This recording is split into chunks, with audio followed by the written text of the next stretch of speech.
Good afternoon, Aviwe. What's the latest you can tell us from AGOA?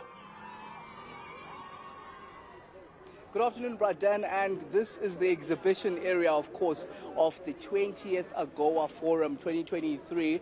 And at the fore already, the ministers of trade and industries across the African continent are already converging. At the fore of their meeting today is what they'll present to the U.S. administration when they meet tomorrow.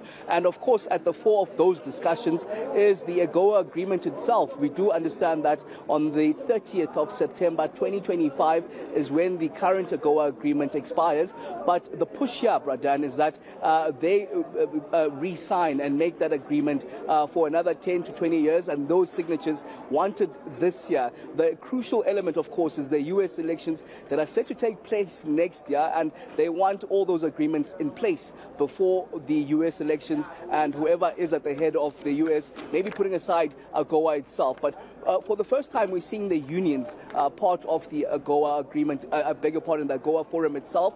And with me is the COSATU President, Zingiswa Losi. President, thank you for joining us at eNCA. First time that the unions are part of the AGOA Forum itself. What are you looking to get out of this? Thank you very much. Indeed, we are excited that we've got an opportunity in the AGOA Forum, as you say, for the first time that we have a labor leg. And what we really are driving home is the importance of a labor voice in the trade agreements.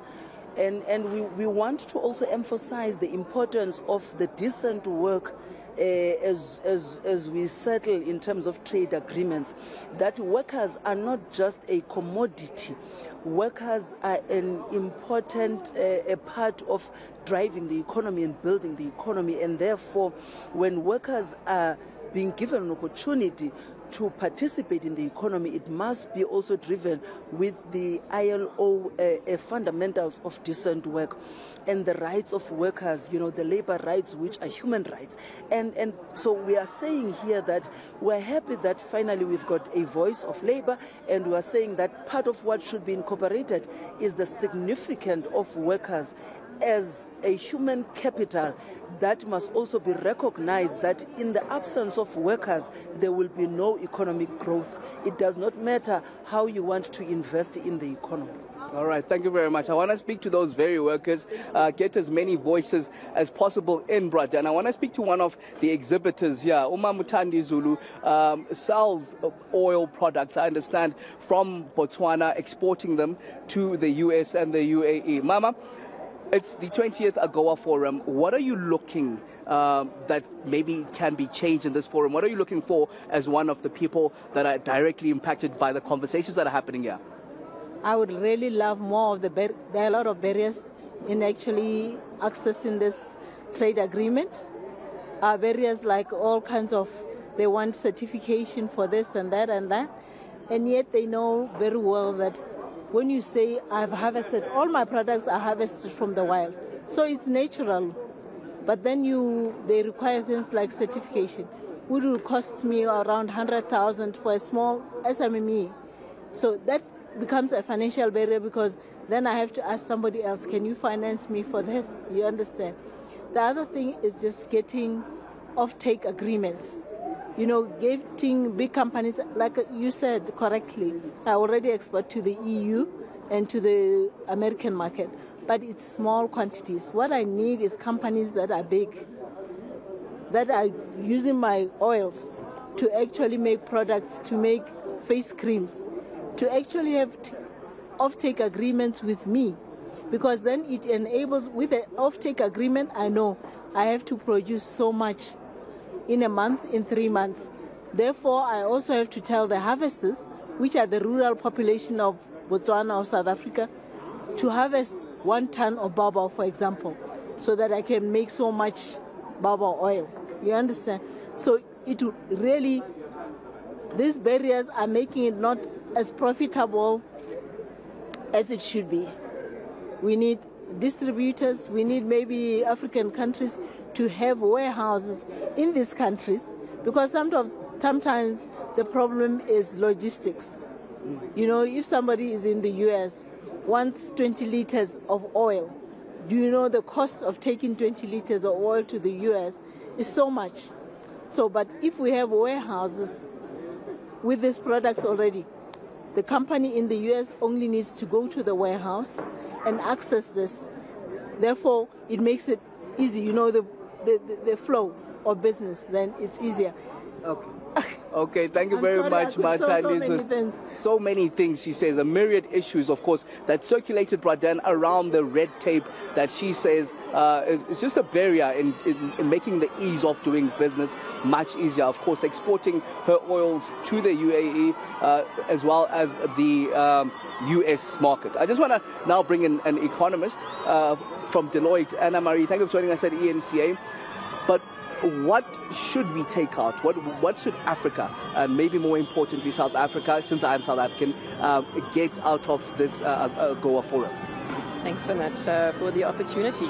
I think what's important, with the agreement coming to an end in the next year and a bit, ultimately, is to create that investor certainty, policy certainty, ultimately. I mean, it's small businesses, it is large enterprises that are benefiting from the AGOA agreement, and it's also investment that we are attracting, to manufacture and to produce in South Africa to export back into the US market, amongst others. So I think particularly longer-term investments, think in the manufacturing sector, such as automotives, textiles, in East African and Southern African markets, for example, or agribusiness like the wine markets, citrus markets, require that longer-term certainty. So understanding now where we are from a policy perspective, I think will add a lot of value in terms of creating that stability and sustainability of investment going forward. Sustainability of investment. But of course, there's that uncertainty now, as the big push from the trade ministers would be that AGOA agreement signed by the end of this year, at least before the US elections. How important is that? No, I think extremely important. I think we all know as soon as countries go into election years, certain things fall by the wayside. That's normal, right? I mean, we are in an election year ourselves, and certain things just become tougher to do as your priorities change, and potentially, in the US case, as the ruling party might change.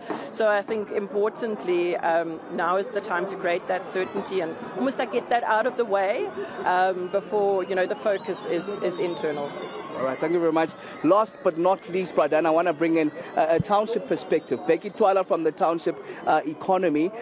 Just your key takeaway. What do you want as businesses from the township out of this AGOA Forum? What is very important, my brother, is to just make sure that the township economy is not left behind.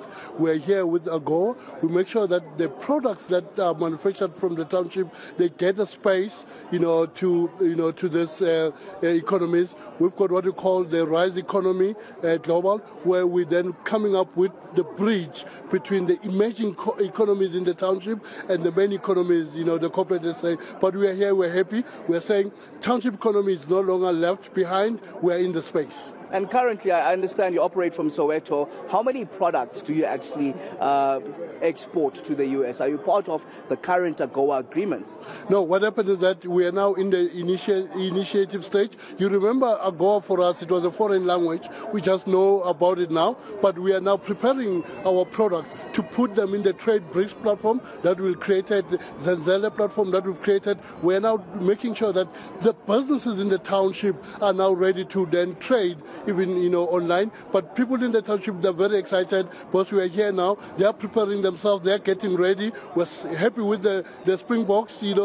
Everything is exciting, and the township economy is excited. To have being part of this kind of environment, because township economies, as I said, they are not left behind. Remember what happened in the last 2 weeks with the fake foods that is happening. We're now preparing to have what we call the Township Fake Food Summit, whereby we're unpacking and then making sure that the communities in the township, they're able to understand what is fake food. We're bringing Ghana. Yesterday we hosted Ghana, whereby we're bringing cocoa from Ghana and product from Ghana, the milk, the sugar. We're saying, here we are, we're starting with Ghana, but also other African countries are coming.